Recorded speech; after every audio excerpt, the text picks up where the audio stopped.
Singapore's Transport Minister says authorities will thoroughly investigate a train disruption that took place a week ago and identify areas for improvement. Lasting 6 days, it has turned out to be the longest unplanned disruption on a major train line here in Singapore, affecting over 2 million commuters.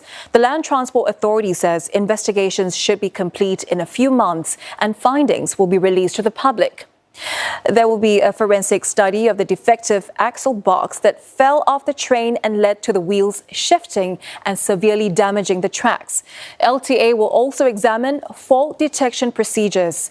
Improvements will be proposed to minimize service disruption and prevent damage to rail infrastructure.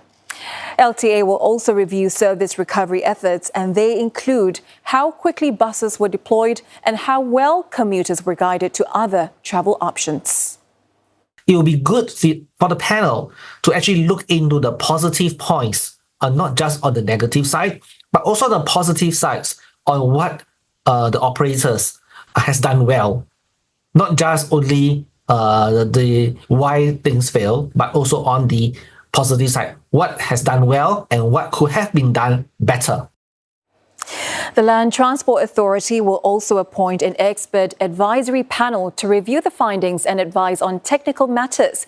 The 6-person panel includes members who have worked on train systems in London, Hong Kong and Shanghai. Now, the Transport Ministry says it will also carry out an independent safety investigation into the incident.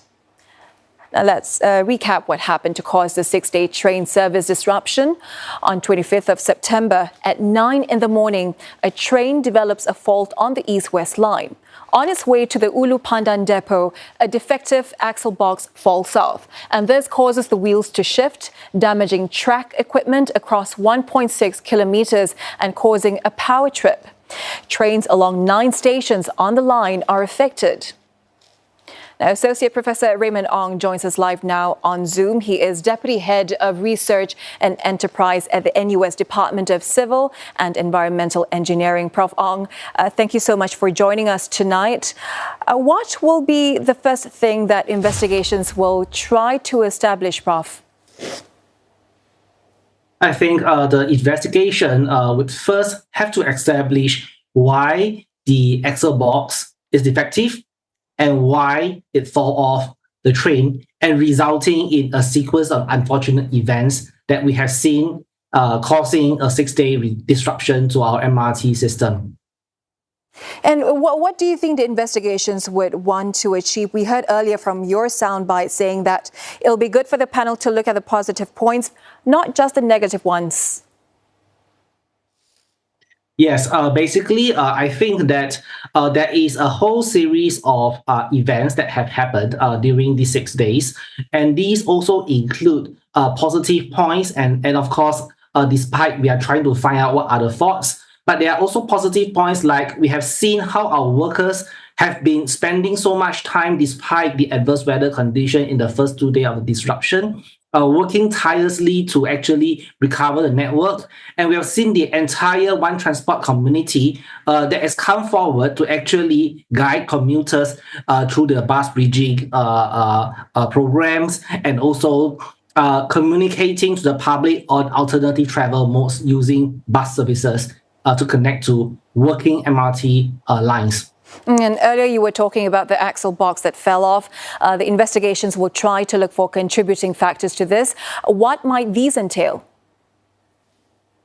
I think we will have to look at the forensic study on the nature of this box failure.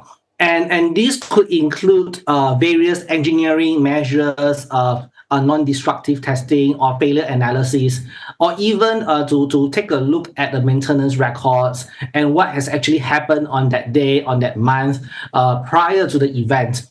And I think the investigation teams are really well equipped to look into this. LTA, meanwhile, is also looking into procedures for fault detection.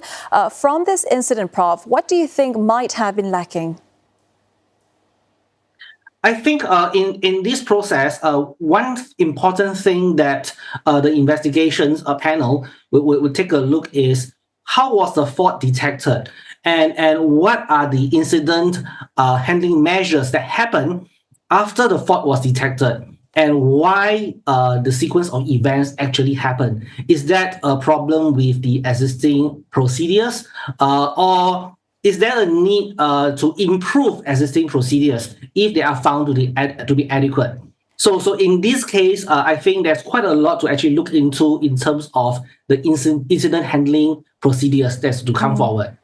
Okay, Prof. Ong, do stay on the line as we take a quick look at the timeline. The disruption was not as straightforward as first imagined, and the repair works eventually took nearly a week to complete. Let's take a quick look. First, on Wednesday, the first day of disruption, LTA and SMRT engineers worked through the night to fix damaged equipment. By Thursday morning, members of the public saw the train had been removed. Repair works continued, and that night, SMRT said it aimed to restore full services by Monday, 30th of September. 2 days later, all 33 damaged rail segments were replaced. Power rails were also replaced, and safety tests began. On Sunday, SMRT said 12 new cracks appeared on other weakened rail segments along the stretch of the east-west line. More time was needed to replace them and continue load testing with sandbags. That meant full service returned only on Tuesday, 1 day later than first estimated. Prof, we are looking at almost a week-long disruption here. In your opinion, were the repairs done in a timely manner, considering the balance of safety and bringing back services as quickly as possible? I think the team from SMRT and LTA has been working very hard to recover the systems in 6 days, despite the challenging conditions to repair on site. Bear in mind that actually our MRT tracks that were affected involves multiple core systems ranging from the track, the point machines, to the power cables and the third rail, and all of them are essential systems. And in addition to that, we are also facing with a cramped condition whereby we are talking about the tracks on the elevated viaduct. And in addition to that, as we can see in the first 2 days of disruption, we have very challenging weather conditions where we have rains and rendering repairs being slower, because we also do not want to put our workers to be at risk, especially in light of lightnings. And in this aspect, I think we have done reasonably well, but of course, we will also want to see what can be done better. And LTA's expert panel has members who have worked on rail systems across various cities, London, Hong Kong and Shanghai. What do you think they will bring to the table?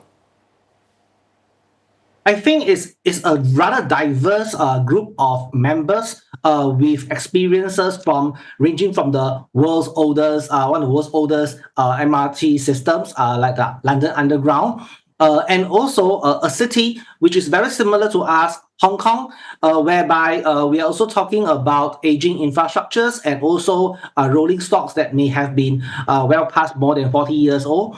And in addition, from the Shanghai member, we are looking at experts who are actually have a relatively good experience in rolling stock management and maintenance, especially when we are talking about the first generation Kawasaki trains. At the same time, Prof, the Transport Ministry is also performing its own independent investigation. What do you think is the rationale behind this move? I think it's part and parcel of a due diligence to actually have an independent body with a set of independent experts which has expertise in safety investigation to look into this. So we can see that it's not just only on just one expert panel that is looking at this issue and finding the root cause from an engineering perspective, but we are also looking at a safety perspective from a set of independent reviewers. Okay, Prof. Ong, thank you very much for your time and thoughts. That was Associate Professor Raymond Ong, Deputy Head of Research and Enterprise at the NUS Department of Civil and Environmental Engineering.